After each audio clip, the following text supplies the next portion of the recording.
everyone, this is S. Pravalika, Assistant Professor, Department of AML, Aditya University. In the today's session, we are going to discuss regarding theories of Agile management.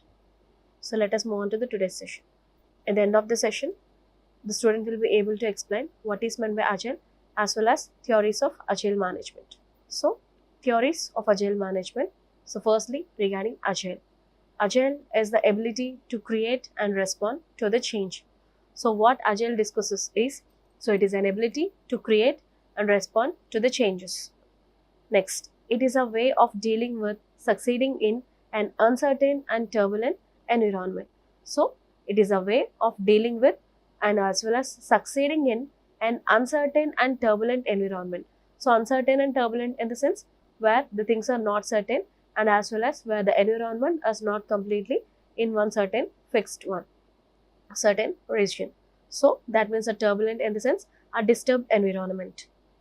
Agile word represents the adaptiveness and responses to the changes. So Agile indicates adaptiveness and response to the changes.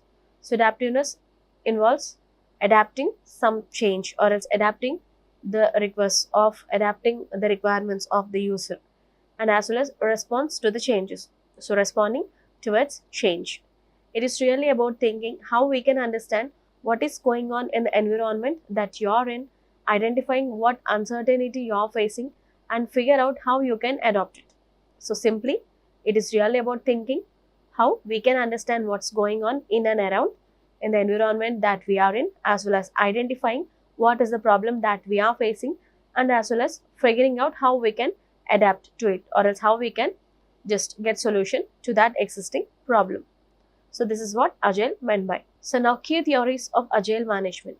So in the key theories of Agile management, the first one is lean thinking, a method to create software by cutting out unnecessary work, focusing only on what customers value and improving processes over time. So lean thinking, simply it describes is removing the unnecessary work, focusing only what customer values. So removing unnecessary work in the sense, so whatever does not required by the customer will be eliminated. So whatever unnecessary works in the sense, so removing waste in the sense, so for example, we are just working with a pen. So what am I focusing on? I'm just focusing on how the pen is working on this digipad. So I'm not focusing who manufactured it. I'm not focusing on in which year this got manufactured, or else who bought this. So all these requirements, all these things are irrelevant for me.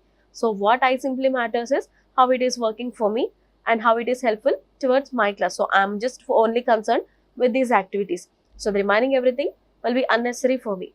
When coming to the same in the software also, the client, the customer, whoever working on that particular software will be just checking how the product or how the project is working.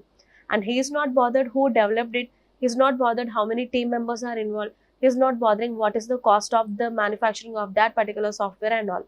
So removing unnecessary waste and just focusing only what values towards the customer, only what customer values. So next one, it is derived from the Toyota's lean manufacturing principles. So this lean thinking is manufactured from the Toyota lean manufacturing principles. Next point, it is designed to eliminate waste, optimize process, and deliver valuables to the customer. So it was designed to eliminate the waste, optimize the process, and deliver only what is valued to the customer. Next one, in Agile, it focuses on delivering only what is necessary. So here, we are mainly concerned on delivering what exactly is necessary to the customer.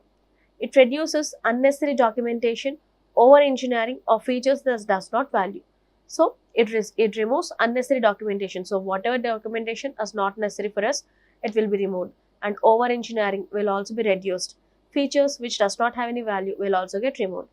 Next, continuous improvement through iterative feedback loops. So we are getting continuous improvement based on repetitive feedbacks. So next one, key lean management principles. So 5 key lean management principles. So the 5 principles are: identify value, map the value stream, create a flow, establish a pull system, seek continuous improvement. So these were the 5 key lean management principles. So identify value, determine what truly the customer needs and eliminate the unnecessary work. So focusing only what customer needs and eliminating the unnecessary things. Second one, map the value stream. Visualize how work flows through the process to deliver the value. So, visualizing how the work flows on through the process. Next one, create a flow. Ensure the work moves smoothly without delays. So, making sure that the work is happening in a smooth way. Next one, establish a pull system. Produce only what needed when it is needed to avoid overproduction. So, only whenever it is required, we will be just producing that, and whatever only required will be produced. Next one, seek continuous improvement. Continuously refine the process to boost efficiency and adaptability. So, we need to refine the process continuously so that we can have the efficiency as well as we can have the adaptability. So, this is the complete picture of key lean principles. So, identify the value, map the stream, create flow, establish pull, and continuous improvement. So, completely these were the 5 stages involved, these were the 5 principles involved in lean management. So, the next one is iterative and incremental development. In short, it is called as IID. So, in Agile, iterative and incremental development are often combined. So, the iterative development as well as increment development are combined in Agile. So, next one, iterative. What does iterative mean by? Focuses on refining and improving the same functionality through multiple cycles. So, on a repetitive basis, we are focusing on the refinement and improving the functionality. Next one, incremental. Focuses on adding new distinct functionality in each phase. Focuses on adding new distinct functionality in each phase. So, what does increment mean by? So, increment itself states that it is an increasing order. So, adding new distinct features in each phase. So, focusing on adding the things in incremental way. So, it mainly focuses on building software in small iterative cycles, delivering incremental improvements. So, mainly focusing on building the software in small iterative cycles as well as delivering the incremental improvements. Next one, in Agile, it is used for short development cycles which produce the working software. So, in Agile, simply we are using the short development cycles which are shortly called as sprints or iterations which produce the working software. Next one, each increment is tested, reviewed, potentially deployed, reducing risk and enabling early feedback. So, each increment, so whatever progress we are done is tested, reviewed and potentially deployed. So, and reducing risk and enabling early feedback. So, this enhances the low risk and as well as we can enable the early feedback. So, this is regarding iterative and incremental development, and this is the image where it shows the iterative and incremental development starting from the initial planning to the deployment. We can see how it was evolved. So, initial planning, next one planning, next requirements, next analysis and design, implementation, then testing and evaluation, then we will be having the deployment phases. So, this is complete picture of iterative and incremental development. Next one, system thinking.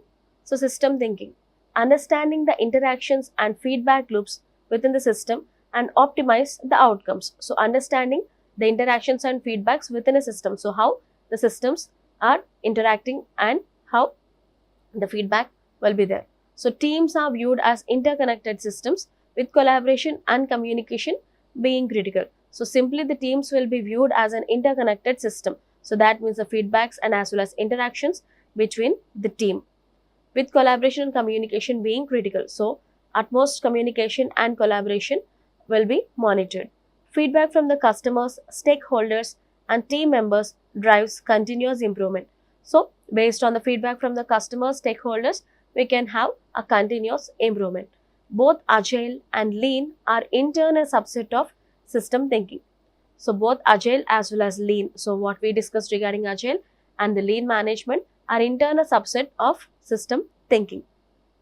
So, this is the diagrammatical representation of system thinking where we are having Scrum in Agile and as well as Lean. So, Lean and Agile are the subset and this will be complete phase in the system thinking. So, these are the subset in the system. So, the next one is empirical process control. Empirical process control, simply EPC. So, empirical process control is an approach managing complex and unpredictable processes like software development based on observation, experience and experimentation. So here we will be working on 3 phases, that is observation, experience as well as experimentation. So it is empirical process control is an approach. It manages the complex and unpredictable process like software development based on the observation. So based on the observation as well as previous experiences as well as the experimentation. So currently working on the things. And next one, it will be applied in Scrum. So we are going to apply this empirical process control in Scrum. And next one, transparency, inspection, adaptation constitute the 3 empirical pillars in Scrum. So in Scrum, we are mainly focusing on the 3 things, that is transparency, inspection and adaptation. So transparency, making progress visible. So making everything visible. Example, Kanban boards, sprint reviews and all, we can have them in transparency. Next one, inspection, regularly evaluate the work. So regularly evaluating the work what we have done. Example, sprint retrospective, where we are monitoring the work whatever happened, so up to where it was happened. Next one, adaptation, adjust process and plans based on feedback. Adaptation, so what happens here, adjusting the processes as well as plans based on the feedback. So when we are just doing with the work, we are just going for the feedback from the customer, and based on the customer feedback we are adjusting the things, we are adjusting the plans, we are adjusting the process whatever happened so far. So this is regarding empirical process control. And here we can see the 3 phases, transparency, inspection and adaptation. So this is regarding the EPC which was involved in Scrum. Next one, self-organizing teams. So teams perform best when given autonomy, trust and clear goals. So cross-functional teams manage their own tasks and make decisions. Roles like Scrum Master or Product Owner facilitate rather than dictate. So what a self-organization team indicates? So here we are having a representation of self-organizing teams. So there are many examples which states here. So what is this self-organizing team represents? Teams perform best when given autonomy, trust and clear goals. So perform best when given autonomy, trust and clear goals in the sense, so completely the decision will be rested with the complete team itself. So if we observe here, we can have the representation. He will be the servant leader. So what does the servant leader indicates? Servant leader indicates, so that means he is the servant, he is the leader. So he is the one who is reading the book, that means reading the room. So we can take any of the example, and he is the one who is leading the things with an example. He is the one who is asking questions. He is the one who is going to resolve the conflicts. So within the team, a team leader will be acting as a self-organized team member. So where he is questioning the things, where he is giving the solutions, where he is explaining the things, where he is leading with complete examples. So simply a servant as well as a leader. He is the servant, he is the leader. And see, mentor and coach. So he is the mentor, he is the coach. So that means he is the having questionary, he is having the answers. So this is regarding the self-organizing teams. Cross-functional teams manage their own tasks and make decisions. So completely letting the teams work on their individual, make their own decisions. So roles like Scrum Master or Product Owner facilitate rather than dictate. So Scrum Master is the one who will be acting as a self-organizing team leader, where he will be suggesting the things, where he will be raising the questions, where he will be providing the solutions. At the end of the lecture, a student will be able to explain the theories of Agile management. Thank you.